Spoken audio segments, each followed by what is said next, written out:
조금씩 하고 계셔가지고요. 저희 한 1분 정도만 더 기다리고 웨비나 시작할게요.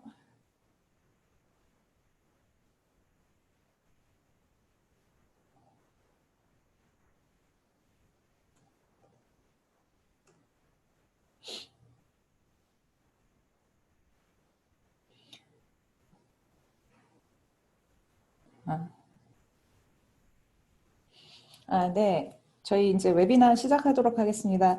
안녕하세요. 저는 오늘 웨비나를 진행하게 된 CNCF의 장수영입니다. 오늘 지금 생각보다 아침 이른 시간에 되게 많이 참석해 주셔가지고 저희 되게 기분이 좋고요.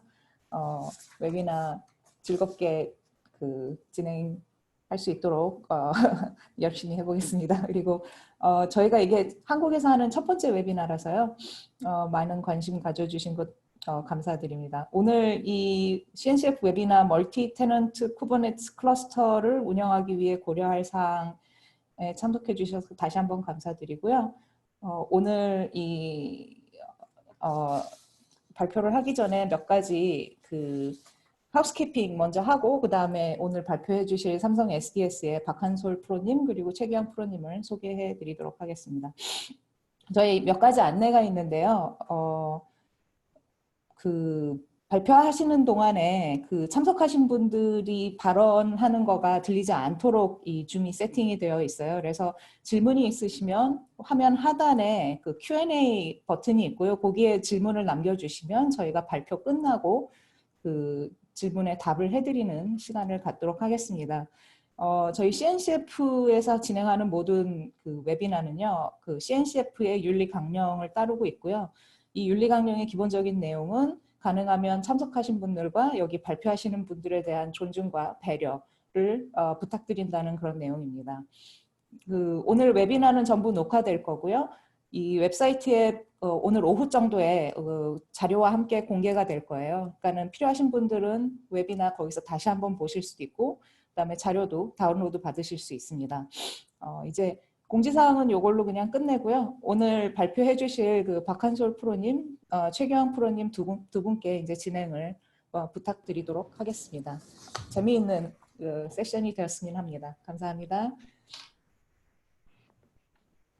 네, 인사드리겠습니다. 안녕하세요. 오늘 웨비나를 진행하게 된 삼성 SDS 최규영 프로입니다. 네, 박한솔 프로입니다.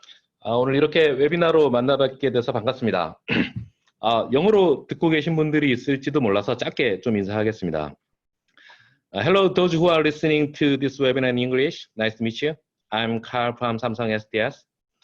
The topic we are going to talk about today is multi-tenancy in Kubernetes. The webinar will be conducted in Korean and there's no translation. I'm sorry. The Korean webinar is because we think it will help to facilitate more activities in CNCF Korea community. The webinar is in Korean, but all slides are English. So if you have any question, you can ask in English through Zoom or by email. Thank you. 네, 저희 소개부터 시작하겠습니다. 네, 저희는 삼성 SDS에서 일을 하고 있고요. 삼성 SDS는 사실 2016년부터 CNCF 멤버로 가입해서 활동을 해왔습니다. 네, 올해는 소스 컨트리뷰션 포함해서 좀 더 다양한 활동을 확대하려고 하고 있고요. 발표를 진행할 저희는 삼성 SDS에서 쿠버네티스를 활용한 클라우드 네이티브 플랫폼을 개발하고 서비스하는 일을 하고 있습니다. 오늘은 이제 한국어로 웨비나를 진행하게 됐는데요. 네, CNCF 웨비나로서는 이제 첫 한국어 웨비나를 진행하게 됐습니다. 이제 한국의 아까 앞에 이사님께서도 말씀해 주셨지만 한국에 이제 CNCF 커뮤니티가 좀 더 활성화되고 관련 기술들에 대한 논의도 좀 더 활발하게 이루어졌으면 하는 생각에 이제 아이디어를 냈고 재단 쪽에서도 그런 취지를 받아들여져서 이렇게 한국어로 진행하게 됐습니다. 앞으로도 이제 국내 분들하고 이런 웨비나로 토론할 수 있는 기회가 더 많이 생기기를 기대해 보겠습니다. 자, 그럼 이제 본격적으로 웨비나 주제에 대한 내용을 시작하겠습니다. 오늘 이야기할 주제입니다. 네, 제목은 멀티 테넌트 쿠버네티스 클러스터를 운영하기 위한 고려사항이라고 이제 했고요. 네, 말씀드릴 순서는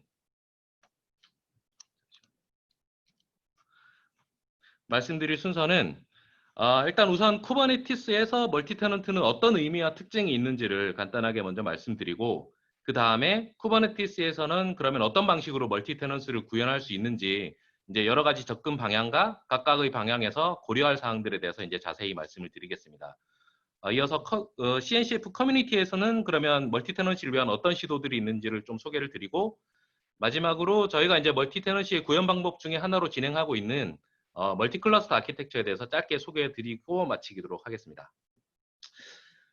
네, 그럼 먼저 멀티 테넌시에 대해서 이야기를 해보겠습니다. 많이들 알고 계시듯이 멀티 테넌시라고 하면 하나의 어플리케이션 인스턴스로 여러 고객, 즉 멀티 테넌트한테 이제 서비스할 수 있게 하는 아키텍처 방식이다라고 이제 정의를 할 수 있겠는데요.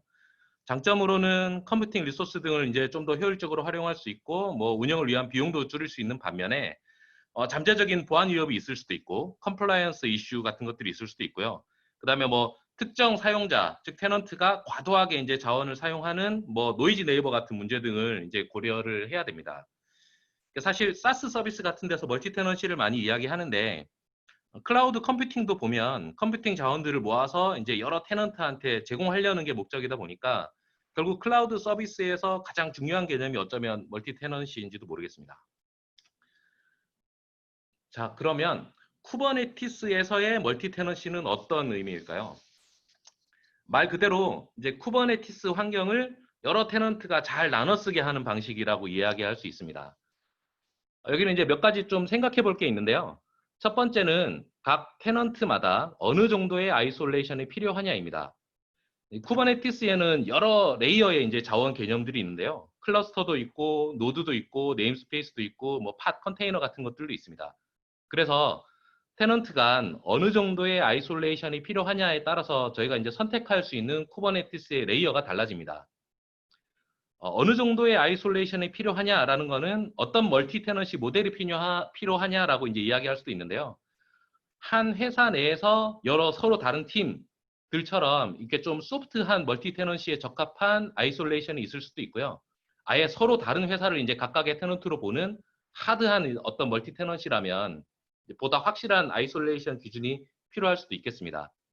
뭐 그 외에도 회사 간, 팀 간 아이솔레이션뿐만 아니라 뭐 같은 회사 팀 내에서도 개발 환경, 검증 환경의 구분이나 아니면 한 팀에서 여러 프로젝트 간의 아이솔레이션이 필요한 경우들도 있어서 이런 복잡한 아이솔레이션에 대한 요구사항을 맞춘 멀티 테넌트 아키텍처가 필요합니다. 멀티 테넌시를 위해서 쿠버네티스에는 다양한 기능들을 제공을 합니다. 그걸 이제 크게 두 가지 방향으로 나눠서 볼 수 있는데요. 하나는 이제 액세스 컨트롤, 접근 제어를 하는 거고, 하나는 자원 스케줄링입니다. 그래서 하나의 쿠버네티스 환경에 여러 테넌트가 접근을 하게 되는 이제 접근 제어가 필요한 거고요. 그 다음에 테넌트마다 적절하게 자원을 나눠줘야 되니까 거기에 대한 스케줄링이 필요하게 됩니다. 그래서 여러 테넌트의 어떤 접근을 제어하기 위해서 쿠버네티스에 있는 RBAC이나 뭐 네트워크 폴리시나 어드미션 컨트롤러 뭐 이런 것들을 활용할 수 있고요. 그 다음에 테넌트마다 적절하게 리소스를 할당해주기 위해서는 뭐 리소스 쿼타라든지 리미트 레인지라든지 이런 쿠버네티스 오브젝트를 우리가 활용할 수 있습니다.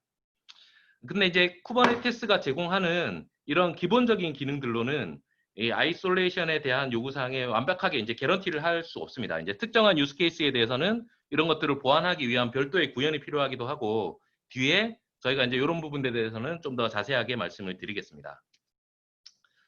자, 그러면 쿠버네티스에서 멀티 테넌시를 제공한다고 할 때 저희가 생각해 볼 수 있는 기본적인 어프로치 세 가지에 대해서 말씀드리겠습니다.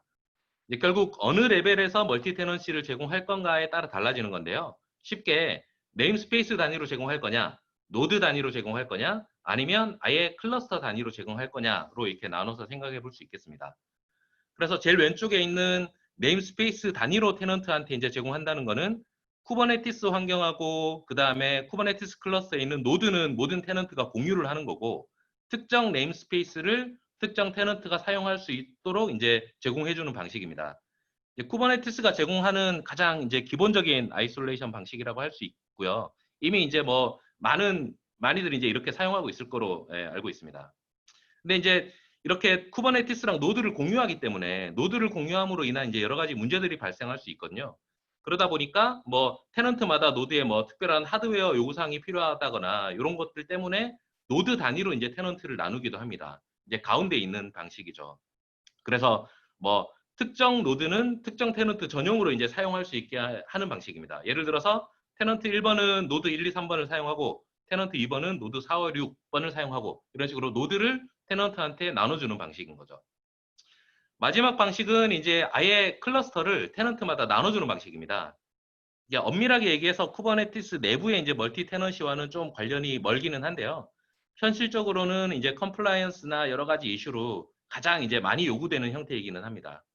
그래서 이제 그림에서 볼 때 왼쪽으로 갈수록 아이솔레이션 레벨은 이제 낮아지는 반면에 자원 활용률은 훨씬 더 이제 우리가 높일 수 있을 거고, 오른쪽으로 갈수록 더 확실한 아이솔레이션은 제공하지만 자원 활용률은 낮은 그런 특징을 가지고 있습니다. 자, 그러면 이 각각의 접근 방법에 대해서 구체적으로 우리가 어떤 쿠버네티스 오브젝트들을 활용할 수 있고, 그 다음에 그 각각 어프로치에 대해서 고려할 사항과 제약 사항은 뭐고, 이제 그런 것들을 해결하기 위해서 저희들은 이제 어떤 어프로치를 하고 있는지 이제 박한솔 프로가 이어서 설명을 드리도록 하겠습니다. 네, 안녕하세요. 박한솔 프로입니다. 앞부분에서 최기영 프로님이 각 어프로치에 대한 간략한 설명과 아키텍처를 설명해 주셨는데, 지금부터는 기술적인 관점으로 각 어프로치마다의 특징, 제약 사항들에 대해서 설명하려고 합니다. 이와 함께 각 어프로치마다 이제 공유하게 되는 리소스, 그리고 테넌트마다 별도로 생성되어야 되는 리소스에 대해서 알아보고, 테넌트 간 공유하는 공통 자원에 대해서는 해당 자원 내에서 테넌트 간 아이솔레이션을 도와줄 수 있는 툴들에 대해서 살펴보고, 그다음에 테넌트별로 생성되는 개별 리소스 같은 경우에는 개별 자원 간의 아이솔레이션을 하는 방법, 그리고 고려 사항에 대해서 설명하도록 하겠습니다. 그리고 마지막으로 이런 툴들을 가지고 저희가 저희 방식대로 구현한 아이솔레이션 방식에 대해서 설명해 드리도록 하겠습니다.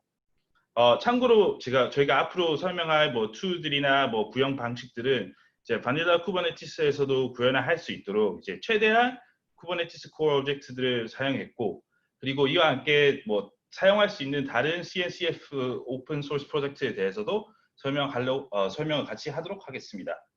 네, 일단 첫 번째 접근은 이제 네임스페이스 for tenant입니다. 네, 다이어그램을 통해서 보실 수 있듯이 해당 어프로치는 이제 공용으로 이제 쓰는 자원으로 이제 클러스터를 가지고 있고 노드를 가지고 있습니다. 그 다음에 개별 자원으로는 이제 테넌트마다 네임스페이스들을 별도로 가지게 되는 구조입니다. 네, 그러면 첫 번째로 이제 공용 자원에 대해서 설명부터 드리면, 이제 클러스터 이제 테넌트 1, 2, 3 뭐 모두 같이 하나의 클러스터를 사용하게 됩니다. 하나의 클러스터를 사용한다는 거는 사실 API 서버를 공유한다는 의미가 되는 거고요.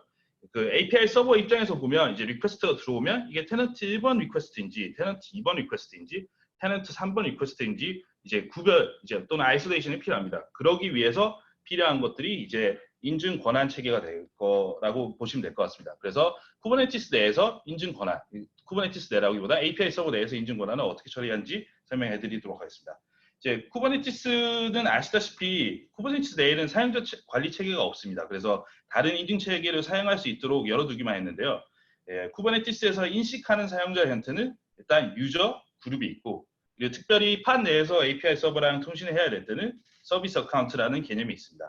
그리고 쿠버네티스에서 사용자에 대한 인증을 제공하는 방법은 세 가지가 있는데, 첫 번째로 이제 쿠버네티스 CA를 통해서 인증서를 만들고 해당 인증서의 커먼 네임이랑 오거나이제이션을 이제 뭐 유저랑 그룹으로 연동해서 처리하는 방법이 있습니다. 예를 들어서 뭐 쿠블렛, 컨트롤러, 스케줄러 등이 해당 방식을 통해서 인증서 기반에 인증을 하고 있고요.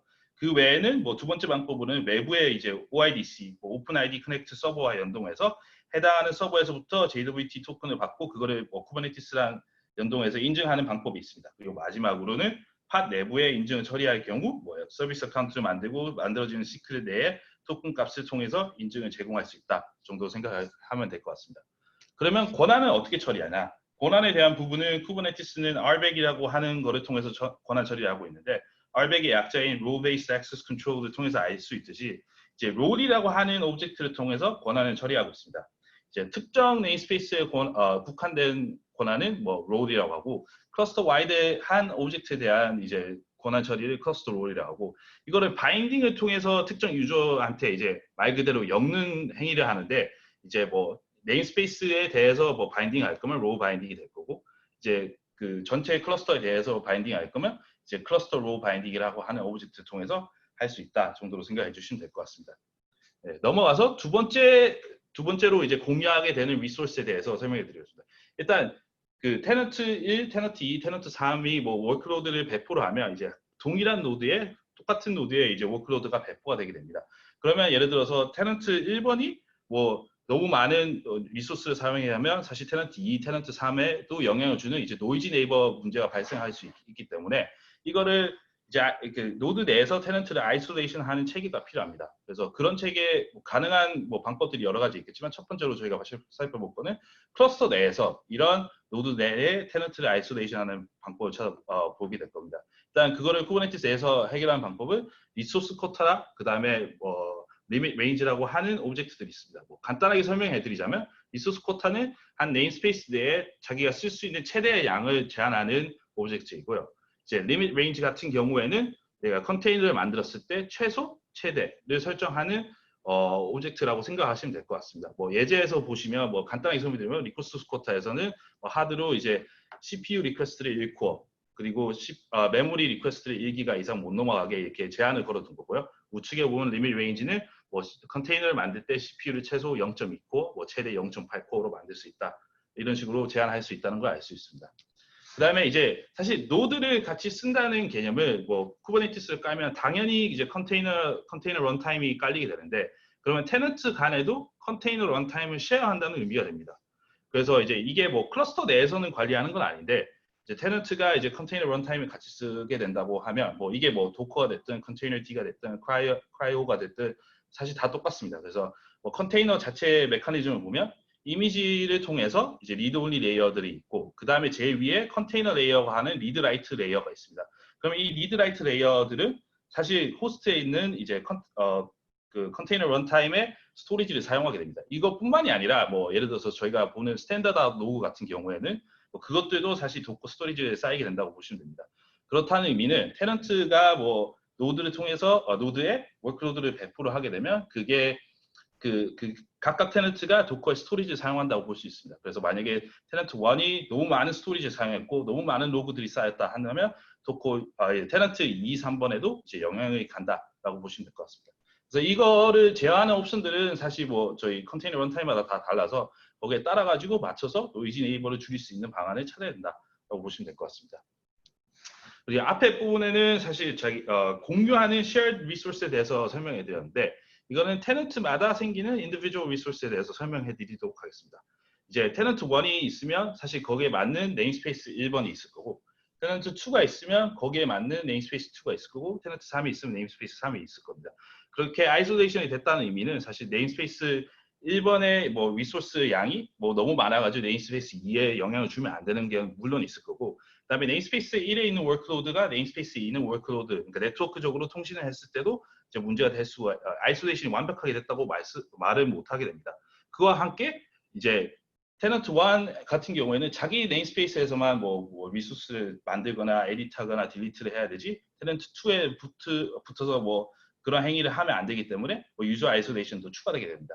그런 그 아이솔레이션을 하기 위한 오브젝트들이 우측에 있는 이제 오브젝트들인데 앞에서 뭐 쿼터랑 리밋 레인지를 설명했기 때문에 이제 네임스페이스가 네트워크 아이솔레이션을 하기 위한 오브젝트인 네트워크 폴리시에 대해서 조금 설명해 드릴 건데 네트워크 폴리시 자체는 이제 네임스페이스 간의 네트워크의 흐름을 이제 아이솔레이션 하기 위한 오브젝트입니다. 그래서 우측에 보신 예제를 보시면 이 네트워크 폴리시가 하는 거는 디폴트 네임스페이스에서 다른 이제 네임스페이스 셀렉터인 프로젝트의 레벨로 가진 네임스페이스에서부터 인그레스 오는 거를 허용한다라는 의미가 될 겁니다.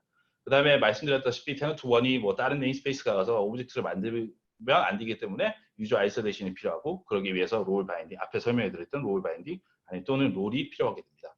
이제 뭐 여기까지 뭐 다양한 툴들을 설명해 줬는데요. 사실 여기 네임스페이스만 보더라도 제가 네임스페이스 딱 만들었다고 해서 사실 제가 설명해드린 네트워크 폴리시, 리소스 쿼터, 리밋 레인지 아니면 롤 바인딩, 롤이 만들어지는 건 아닙니다. 그래서 이런 것들을 하기 위해서 네임스페이스가 만들어지면 이런 오브젝트를 만들어주는 행위 자체를 저희는 네임스페이스 부트스트래핑이라고 정의를 하고 그거를 누가 언제 어떻게 할 건지에 대해서 해결을 해야 된다고 보고 있습니다. 그래서 저희가 어떤 방식으로 이거를 어프로치했고 이 네임스페이스 테넌트를 구현했는지에 대해서 설명해 드리도록 하겠습니다. 다음 저희가 첫 번째 이제 구현한 방법은 이제 네임스페이스 컨트롤러를 통해서 네임스페이스가 만들어지면 부트스트래핑 되는 뭐 네트워크 폴리시, 롤 바인딩, 리소스 쿼터를 만들어주는 행위를 하는 컨트롤러를 하나 만들었습니다. 그게 이제 네임스페이스 컨트롤러가 될 거고요.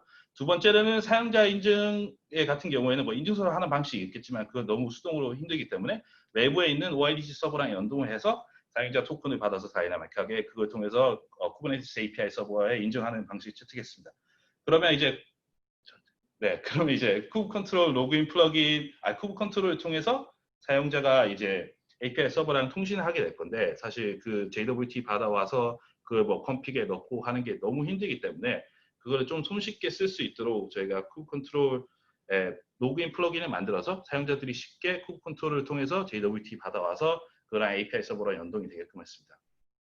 그리고 세 번째로는 저희가 이제 API 서버 자체가 이제 테넌트, 모든 테넌트에서부터 리퀘스트를 받는 거기 때문에 뭐 테넌트 1번이 어떤 행위를 했고 테넌트 2번이 어떤 행위를 했고 테넌트 3번이 어떤 행위를 했고 언제 어떻게 했다는 거를 알아내야 될 필요가 있습니다. 사실 그래서 그런 것들을 알아내고 뭐 그러면 안 되겠지만 혹시라도 누가 실수로 어떤 문제를 일으켰을 때 어떤 유저가 이런 행위를 했다는 건를 파악해야 돼가지고 이제 API 서버 내에 있는 오딧 로그를 추가해가지고 이제 테넌트별로 하는 행위 자체를 파악하는 거를 넣어놨습니다. 그리고 마지막으로 앞에서 말씀드렸다시피 컨테이너 런타임을 공유해서 쓰기 때문에 도커 스토리지 쪽 아이솔레이션 하는 방법도 저희가 추가했습니다. 좀 더 자세하게 저희가 했던 어프로치들에 대해서 설명하자면 일단 첫 번째로는 이제 네임스페이스 컨트롤러가 있습니다. 이제 뭐 이게 뭐 그냥 쿠버네티스의 컨트롤러랑 비슷한 형태로 저희가 짰고요. 이제 컴피그 맵을 통해서 클러스터에 있는 컴피그를 받아와서 테넌트 1이라고 하는 네임스페이스가 만들어지면 거기에 맞춰서 네트워크 폴리시, 뭐 리소스 쿼터, 그다음에 로우 바인딩 등등 필요한 오브젝트들을 만들어주는 행위를 하는 거를 하나 만들어서 사용하고 있습니다. 그래서 각각 오브젝트들에 대해서 설명을 해드릴 건데 뭐 리소스 쿼터는 사실 뭐 딱히 설명해드릴 게 없어요. 그냥 말 그대로 리소스 쿼터인데 저희가 어떤 방식으로 네트워크 폴리시를 만들어 쓰고 어떠한 방식으로 로우 바인딩을 만들어 쓰는지 좀 설명해드리도록 하겠습니다.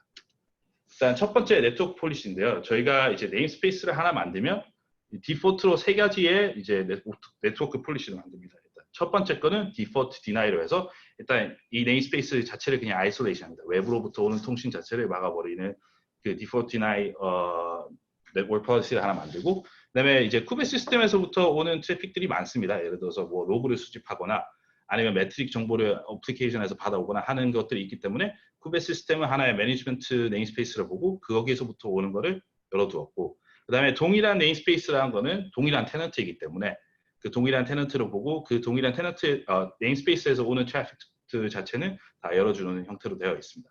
그래서 이제 네임스페이스 하나 만들어지면 이 세 가지가 만들어지고 그다음에 어플리케이션을 하나 배포할 때마다 이제 사용자들이 뭐 외부로 노출할 어플리케이션의 경우에는 네트워크 폴리시를 만들어서 그걸 노출하는 형태로 되어 있습니다.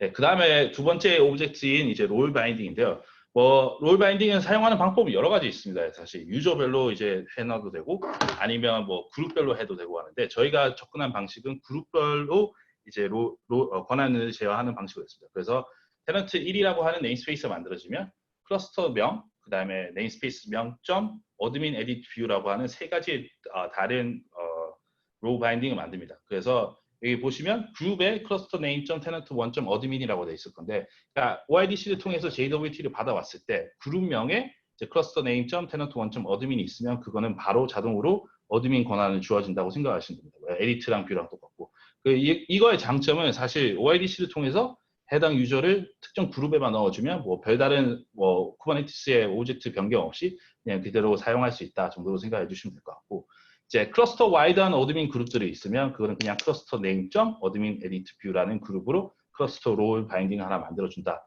정도로 생각해 주시면 될 것 같습니다. 네, 그럼 두 번째로 저희가 OIDC를 연동한 부분을 말씀드릴 건데 API 서버에 되게 간단하게 OIDC 연동할 수 있게 열려 있습니다. 그래서 이제 OIDC 클라이언트 ID URL은 뭐 아시겠지만 뭐 이거 넣어주시면 되고 그 다음에 나는 그룹으로 이걸 쓰겠다라고 하는 거를 OIDC 그룹 클레임즈에 넣어주고 나는 유저네임으로 뭐 이걸 쓰겠다 하는 거를 유저 클레임에 넣어주시면 그게 유저명이 되고 앞에서 말씀드려 그게 그룹명이 됩니다. 그래서 OIDC 유저네임 클레임 같은 거는 저희는 유저 언더바 이메일을 쓰고 그룹스 클레임은 그룹스를 쓰고 있습니다. 이렇게 알아주시면 그냥 바로 연동이 된다라고 생각해 주시면 될 것 같고 그다음에 저희가 설명드렸던 사용자들이 좀 손쉽게 쿠브 컨트롤을 쓸 수 있도록 만든 쿠브 컨트롤 로그인 플러그인을 말씀드리겠습니다. 그래서 왼쪽에 보시면 이게 쿠베 컴피그 파일인데 사실 여기에는 아무런 정보가 없습니다. 유저의 뭐 권한, 유저의 뭐 로그인 계정 정보도 없고 그런 건 없고 그냥 이렇게 공통적으로 쓰시면 되고 저희가 도커랑 비슷하게 쿨 컨트롤 뭐 SDS 파스 로그인을 하면 이제 밑에 우측 아래에 있는 프롬프트가 뜨고 유저 메일, 유저 네임, 그다음에 패스워드를 넣으면 바로 로그인돼서 쓸 수 있도록 저희가 개발해서 사용하고 있습니다. 네, 이게 뭐 예제 토큰인데요. 이게 우측 왼쪽에 보시면 이게 토큰 값인데 유저 이메일이 있고 예를 들어서 홍기똥@samsung.com이 될 거고 이 홍기똥.samsung.com이 사용자 계정이 될 거고 그룹이 클러스터 명점 tenant 원점 어드민. 그러면 이 토큰을 보시면 홍기똥이라고 하는 사람은 클러스터 네임이라고 하는 클러스터에 tenant 1의 어드민 권한이 있다. 그러면 앞에 저희가 설명드렸던 롤 바인딩을 엮어서 보시면 이 사람은 자동적으로 tenant 1 네임스페이스에 대한 어드민 권한을 가지게 된다라고 볼 수 있습니다.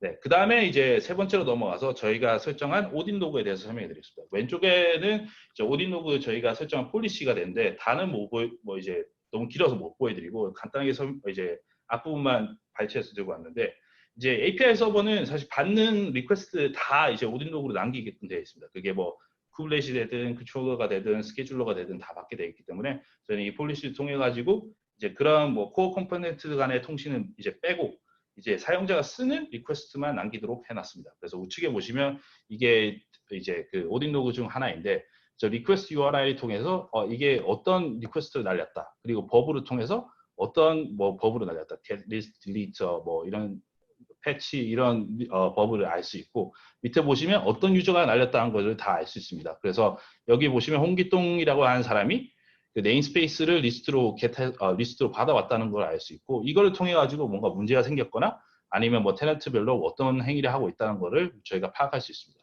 그래서 이게 뭐 그냥 이것만 있어서 되는 건 아니고 OIDC를 통해 가지고 연동을 했기 때문에 유저가 나오는 거고 그다음에 오딘 로그를 켰기 때문에 테넌트별로 어떤 행위를 하는지 알 수 있다 정도로 생각해 주시면 될 것 같습니다.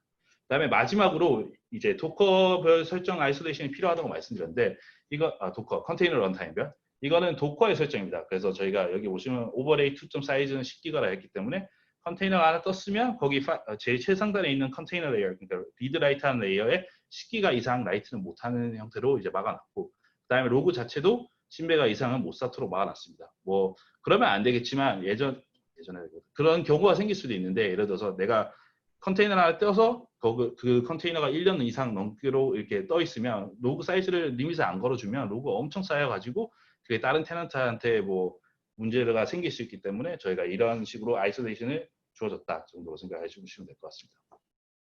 이제 네임스페이스 per tenant가 뭐 모든 걸 해결한 게 아니고 이거에 따라서 뭐 리미테이션들이 있습니다. 일단 첫 번째로는 이제 저희가 CPU 메모리를 이제 리소스 쿼터 리밋 레인지를 통해 가지고 제어를 했는데 쿠버네티스에서 이렇게 아이솔레이션을 못 해주는 리소스들도 있습니다. 예를 들어서 디스크 I/O, 네트워크 밴드위스 같은 경우에는 뭐 테넌트 1이 디스크 I/O를 막 90% 쓴다고 해서 사실 막을 수 있는 방법이 없습니다. 쿠버네티스 내에서. 그래서 이런 부분은 유념해서 이제 체크를 하시고 쓰셔야 된다라는 게 하나 있고 그 다음에 이제 노드 자체가 이제 공유하는 자원이기 때문에 내가 노드에 특정 설정을 넣고 싶다라고 했을 때는 노드 내에 뭐 커널 파라미터 중에서 뭐 저희가 보여드리는 네임스페이스 된 커널 파라미터들이 있습니다. 그게 그러니까 네임스페이스를 됐다는 거는 컨테이너를 띄워서 그 컨테이너에만 적용할 수 있는 그 시스 컨트롤들이 있는데 근데 그 외에 많은 이제 옵션들은 사실 노드 전체에 먹는 옵션이기 때문에 내가 테넌트 1에만 뭐 설정할 뭐 노드의 컨피규레이션을 넣겠다 그런 게 사실 불가능합니다.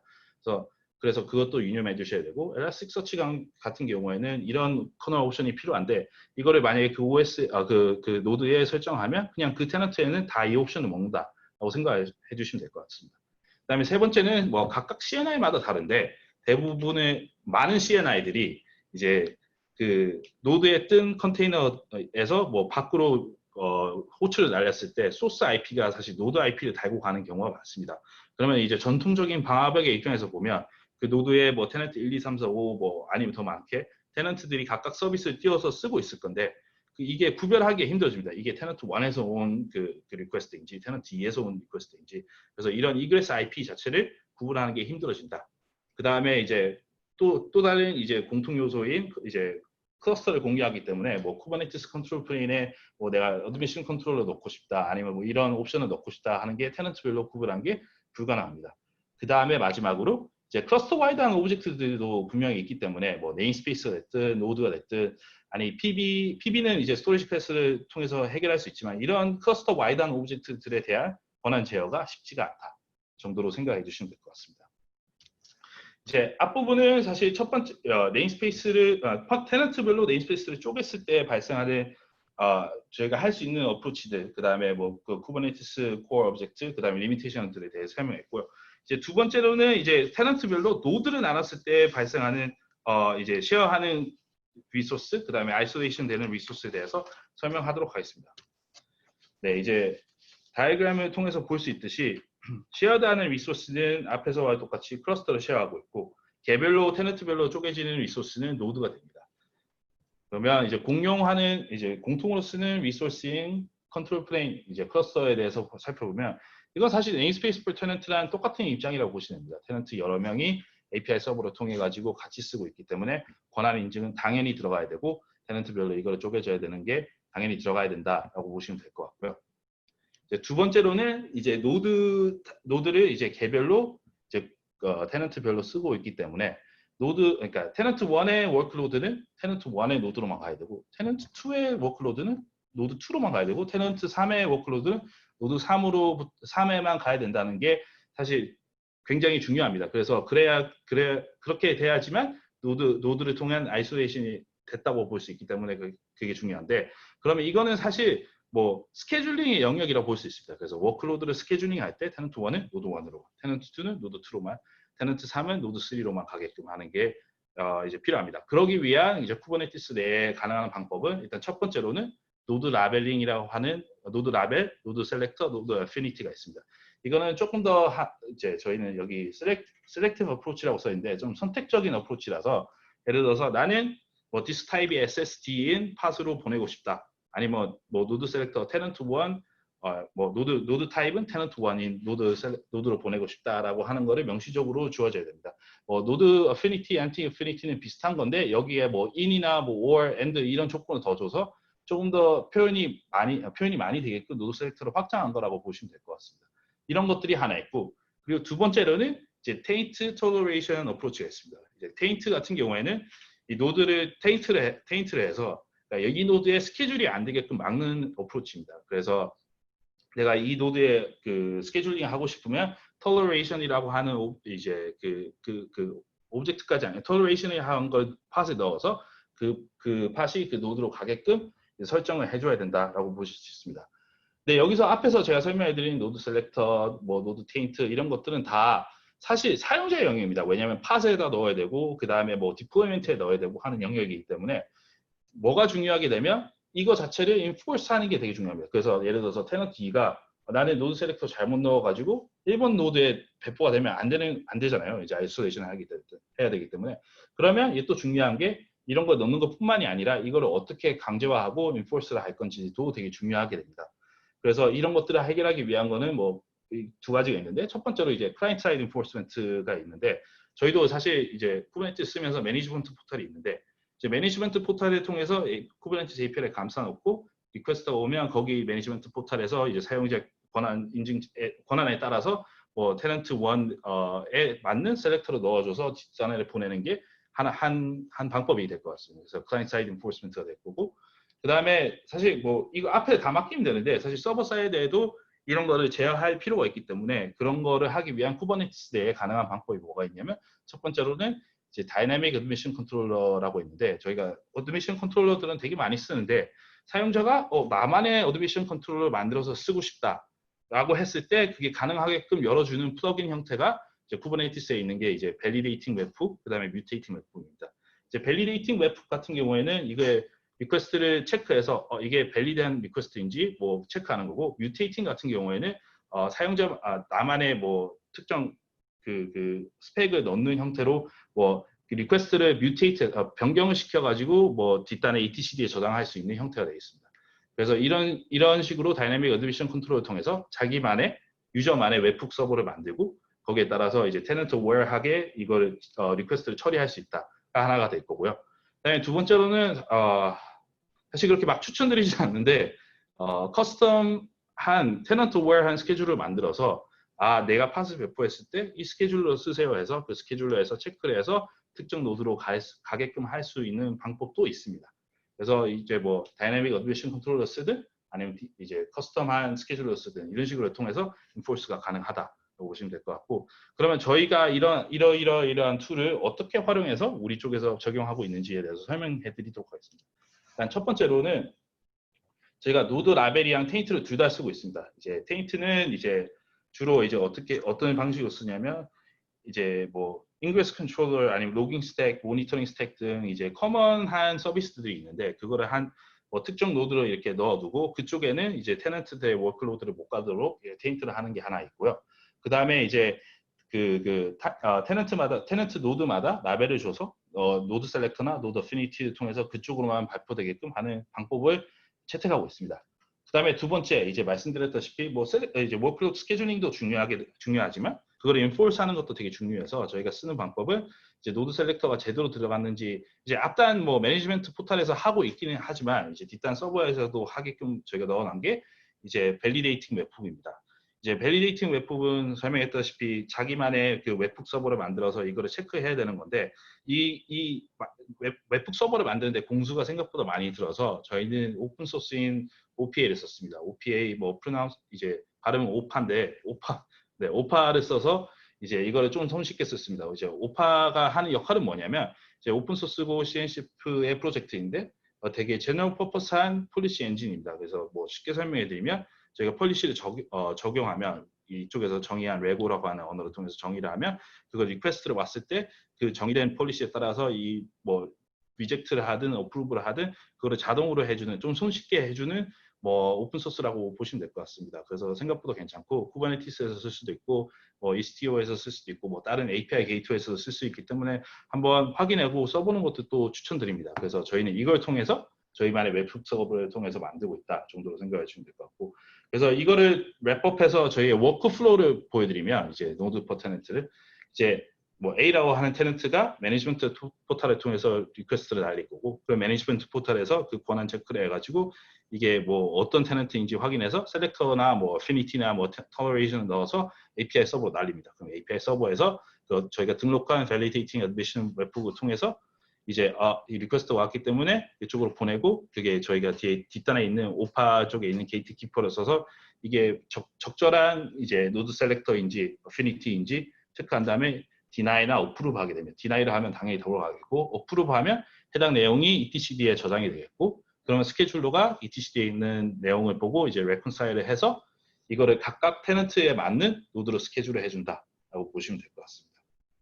이게 저희들의 어프로치고 저희의 워크플로우입니다. 그리고 마지막으로 이제 노드 per tenant에 대해서 설명해드리면 제약 사항을 보실 때면 이제 일단 노드를 각각 떼주기 때문에 이제 노드를 같이 썼을 때의 문제점이 이제 뭐 리소스, 뭐 노드 컨피그레이션, 이그레스 IP들을 다 해결됩니다. 하지만 여전히 클러스터는 같이 쓰고 있기 때문에 컨트롤 플레인의 뭐 옵션들, 그 다음에 뭐 또 클러스터 와이드한 오브젝트에 대한 뭐 인증이나 인증 아니고 권한 체계들은 여전히 문제로 안고 가고요.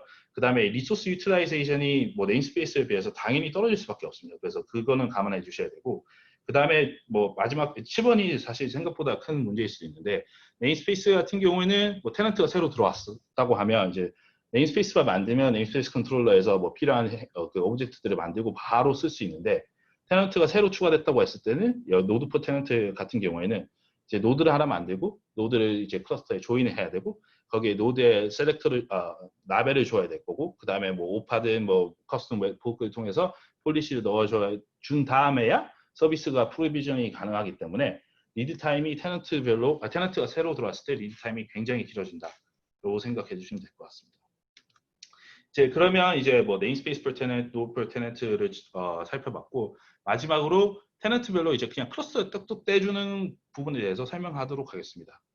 이제 여기는 사실 쉐어하는 리소스가 없다고 보시면 됩니다. 왜냐면 이제 클러스터 자체를 그 테넌트별로 떼주기 때문에 그러면 이제 저희가 고려해야 될 거는 클러스터를 테넌트별로 떼주면 어떤 부분을 고려해야 되는지에 대해서 살펴보도록 하겠습니다. 이제 테넌트 1이 뭐 테넌트 1 클러스터, 테넌트 2가 테넌트 2 클러스터, 테넌트 3가 테넌트 3 클러스터를 이제 각각 별도로 가지게 될 건데 그러면 중요하게 되는 거는 뭐 네임스페이스나 뭐 노드 같은 경우에는 뭐 조인이나 이런 것들이 있는데 클러스터를 그러면 어떻게 테넌트가 들어왔을 때 새로 프로비저닝 해주고 그 다음에 테넌트가 많아졌을 때 이걸 어떻게 매니지먼트 할 건지에 대한 부분이 사실 고려해야 되는 상황이라고 보시면 됩니다. 그럼 이거는 사실 쿠버네티스 코어 오브젝트에 들어가 있지는 않지만 쿠버네티스의 시그 중 하나인 뭐 그 인증 시그 내에 있는 쪽에서 이제 제공하고 있는 이제 뭐 프로젝트입니다. 그래서 클러스터 API라고 하는 프로젝트가 있는데 이거의 목적 자체는 이제 쿠버네티스에서 제공하는 쿠버네티스 API처럼 되게 선언적이고 쿠버네티스 스타일의 API를 통해 가지고 클러스터를 만들고 설정하고 업그레이드하고 매니지한다라는 게 이게 목적입니다.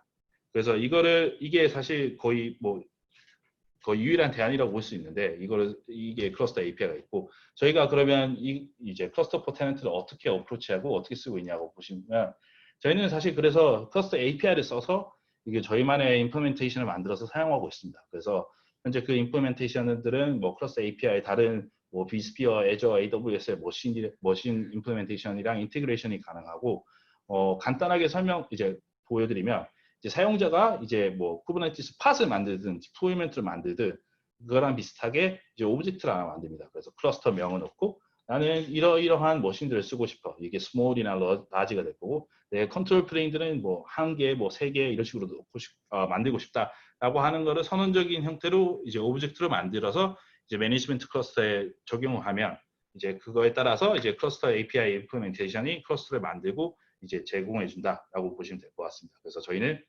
클러스터 API 기반한 임플리멘테이션을 만들 수 있다.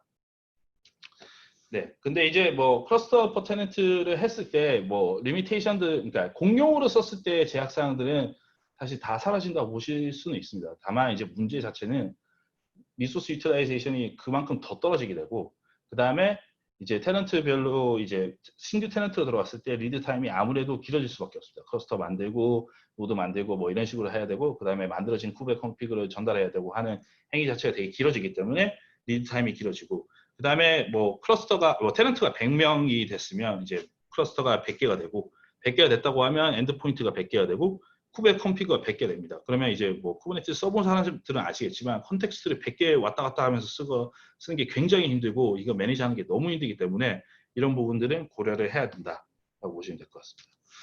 이제 앞에서 제가 좀 빠르긴 했지만 네임스페이스 퍼 테넌트, 뭐 노드 퍼 테넌트, 그다음에 클러스터 퍼 테넌트 저희들의 어프로치에 대해서 설명하고 쿠버네티스 내에 있는 오브젝트를 어떻게 활용했는지 설명해 드렸는데 이게 사실 멀티 테넌트의 문제가 사실 우리만 겪고 있는 문제가 아니라서 커뮤니티, 그러니까 쿠버네티스 커뮤니티에서는 이걸 어떤 방식으로 접근하고 있는지에 대해서 간략하게 소개를 해드리려고 합니다. 사실 제가 그 시그 멤버나 워킹 그룹 멤버도 아니라서 좀 설명드리기 좀 그렇게 아니라 간단하게 뭘 하고 있는지만 설명해드리려고 합니다. 일단 멀티 테넌시 워킹 그룹이 있는데 이건 이 부분은 사실 워킹 그룹이라서 하는 역할 자체는 멀티 테넌시 관련된 뭐 프로포절이나 프로토타입이나 뭐 간단한 인큐베이터 프로젝트를 만들고 하는 역할을 하고 있습니다. 그래서 해당하는 그 사이트 그 링크를 통해서 가시면 어떤 행위를 하고 있는지를 알 수 있고요. 그 인큐베이터 프로젝트가 많이 만들어졌다 지워졌다가 하고 있는데 그 중에서 지금 현재 메인테인하고 있는 인큐베이터 프로젝트 2개를 설명해 드리려고 합니다. 하나는 Hierarchical Namespace Controller고 또 다른 거는 Virtual Cluster입니다. 그래서 Hierarchical Namespace Controller는 저희가 하는 Namespace for Tenant Approach랑 굉장히 비슷한데 이제 Namespace마다 계층 구조를 둬서 이 계층 구조를 둔다라고 생각하시면 되고 그다음에 Namespace Bootstrapping, 그 Namespace가 만들어지면 필요한 오브젝트들을 만들어주는 거를 해결하는 데 초점이 맞춰져 있습니다. 그리고 두 번째 Virtual Cluster는 좀 특이한데 이제 이거는 테넌트별로 컨트롤 플레인을 별도로 떼주는 형태라고 보시면 될 것 같습니다.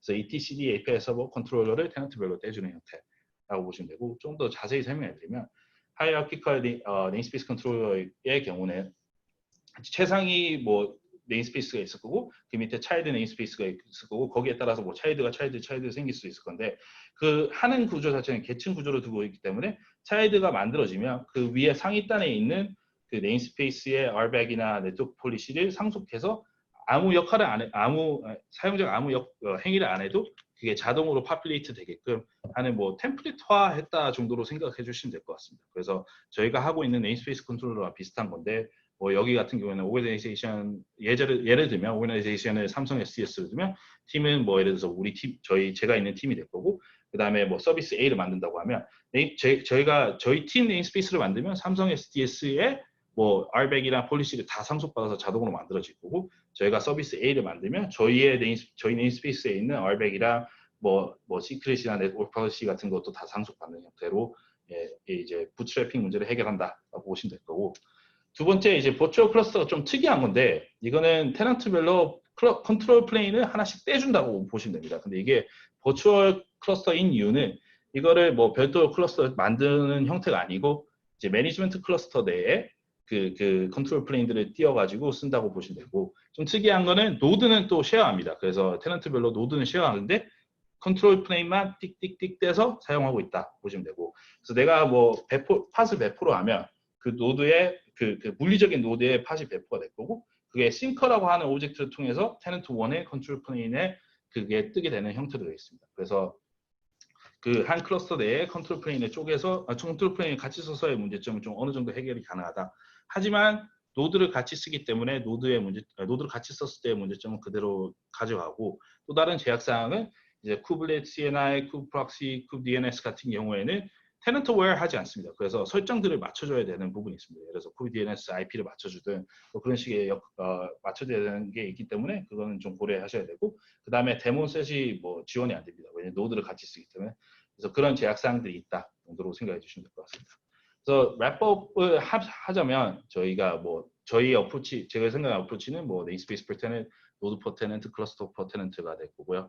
리소스 유틸라이제이션은 당연히 네임스페이스 퍼 테넌트가 높을 거고, 이제 아이솔레이션 정도가 높아질수록 더 낮아진다라고 보시면 될 것 같고, 뭐 이제 공통으로 쓰고 있는 영역은 뭐 네임스페이스 퍼 테넌트의 경우에는 클러스터 노드가 될 거고, 뭐 개별로 따주는 거는 네임스페이스, 그다음에 노드는 뭐 클러스터 쉐어하고 노드를 쪼개고, 그다음에 클러스터는 각각 클러스터를 쪼개고, 이런 것들이 된다라고 보시면 될 거고, 그다음에 이제 각각 간단하게 각각 어프로치마다 맞는 유즈 케이스들을 말씀드리려고 합니다. 그래서 네임스페이스 퍼 테넌트는 사실 보안 요건 사항이 좀 작거나 아니면 리소스 유틸라이제이션이 막 높게 요구되지 않는, 예를 들면 개발 환경 같은 경우에는 좀 유용하게 쓸 수 있는 거고요. 이제 노드 퍼 테넌트는 이제 노드별 테넌트별 노드에 스페시픽한 리퀘어먼트가 있는 경우, 예를 들어서 뭐 GPU 노드 써야 되고 아니면 우리는 엘라스틱 서치를 써야 돼서 이러한 옵션이 더 필요하다 하는 경우에는 이게 좀 더 적합할 것 같고요. 그리고 이게 또 장점은 이제 테넌트 들어왔으면 너네 노드 들고 와. 그래서 너희 테넌트 노드 들고 오시면 저희 클러스터에 조인해서 바로 쓸 수 있다. 그래서 bring your own node 해서 이제 노드 직접 들고 와서 붙이는 게 가능하다 하는 게 될 거고요. 그다음에 클러스터 퍼 테넌트는 유즈 케이스들이 생각보다 많이 나옵니다. 그래서 예를 들어서 뭐 리거 이슈가 리거 리퀘어먼트 때문에, 법적인 리퀘어먼트 때문에 이건 분리돼야 된다라고 했을 때는 클러스터를 쪼갤 수도 있고, 물리적으로 데이터 센터가 나뉘질 때는 클러스터 퍼 테넌트를 써야 되는 경우가 생긴다라고 생각해 주시면 될 것 같고, 네, 이렇게 보시면 될 것 같습니다. 네, 시간이 얼마 안 남긴 했는데요. 이제 앞서서 쿠버네티스에서 멀티 테넌시를 제공하기 위한 이제 대표적인 세 가지 그 어프로치에 대해서 이제 좀 자세하게 저희가 설명을 드렸고요. 이제 그 중에서 테넌트별로 이제 클러스터를 나눠주는 방식에 대해서도 이제 좀 말씀을 드렸는데, 거기에 대해서 이제 저희가 진행하고 있는 어프로치를 짧게 조금만 더 소개드리고 마치도록 하겠습니다. 네, 그 테넌트별로 네임스페이스를 나눠주거나 노드를 할당해주는 방식은 이제 물론 유용하긴 한데, 그러니까 앞에 말씀드렸듯이 컴플라이언스 이슈나 아니면 서로 다른 회사처럼 이렇게 강력한 아이솔레이션을 원하는 경우에는 결국 테넌트별로 전용 클러스터를 요구하는 경우들이 많아졌습니다. 그래서 테넌트별로 이제 클러스터를 나눠주려고 하다 보니 점점 관리해야 되는 클러스터도 많아지고, 그 다음에 이제 그림에서 보듯이 마스터 노드를 뭐 HA 형태로 구성한다고 하면 마스터 노드 세대씩 있는 이 삼중화된 자원들에 대한 자원 낭비도 이제 많아지는 거죠.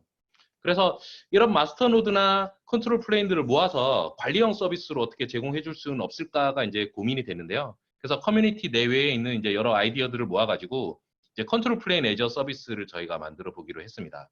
이제 쿠버네티스의 마스터 노드에 제공되는 이제 컨트롤 플레인 구성 요소들을 모아가지고 매니지드 형태로 제공을 하는 거죠.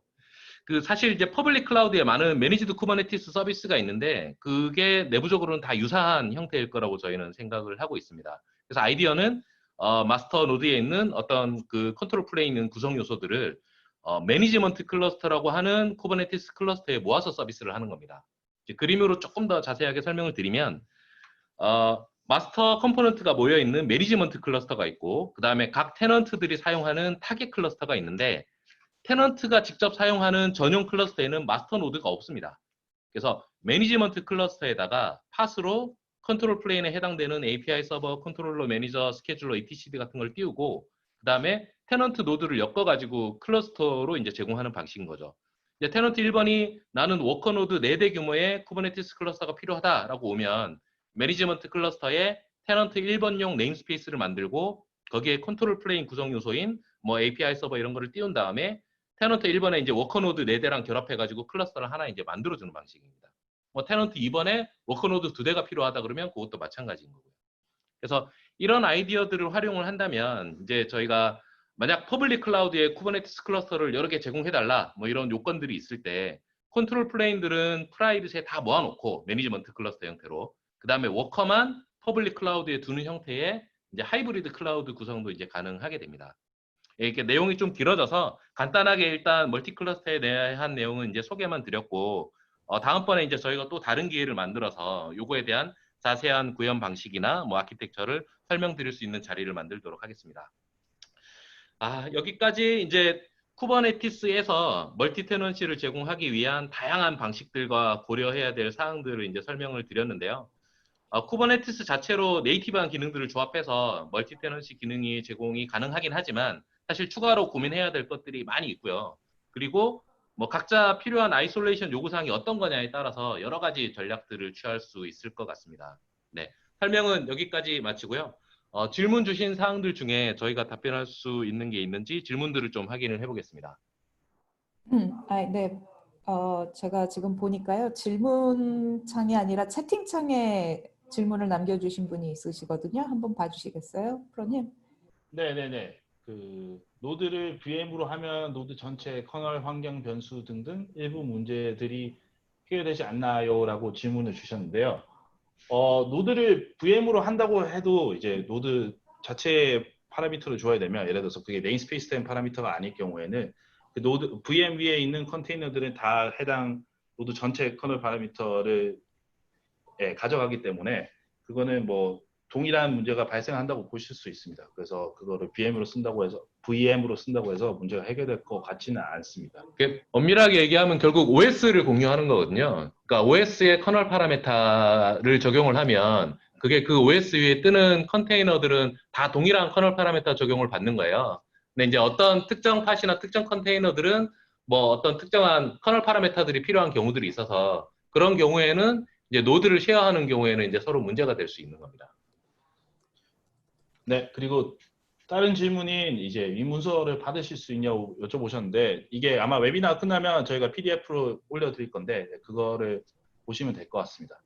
그 다음에 이제 멀티 클러스터 관리용 매니지먼트에서 이제 클러스터별 헬스 체크는 어떤 식으로 이루어지느냐고 물어보셨는데요.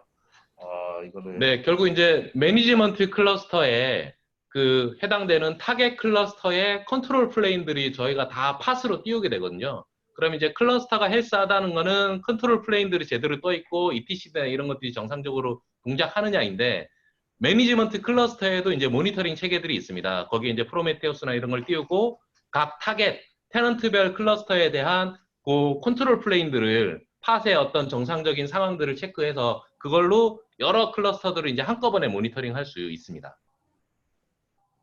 네, 그 사실 저희가 그 아키텍처가 뭐 안 나온 상태에서 막 다 설명드리기는 좀 힘들 것 같아서 말씀드리다시피 이제 이게 매니지먼트의 팟 형태로 뜨기 때문에 그 팟의 라이프 사이클을 저희가 확인해서 헬스 체크를 하는 거고요. 그 다음에 뭐 클러스터 API 임플리멘테이션이기 때문에 거기에 맞춰서 저희가 모니터링 하고 있다라고 보시면 될 것 같습니다.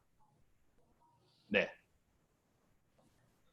네. 지금 질문이 하나 더 올라왔나요? 요거까지만 시간 관계상 요 질문까지만 답을 드리고 저희 마무리해야 될 것 같습니다. 네네. 답을 좀 질문 한번 네. 읽어주시겠어요?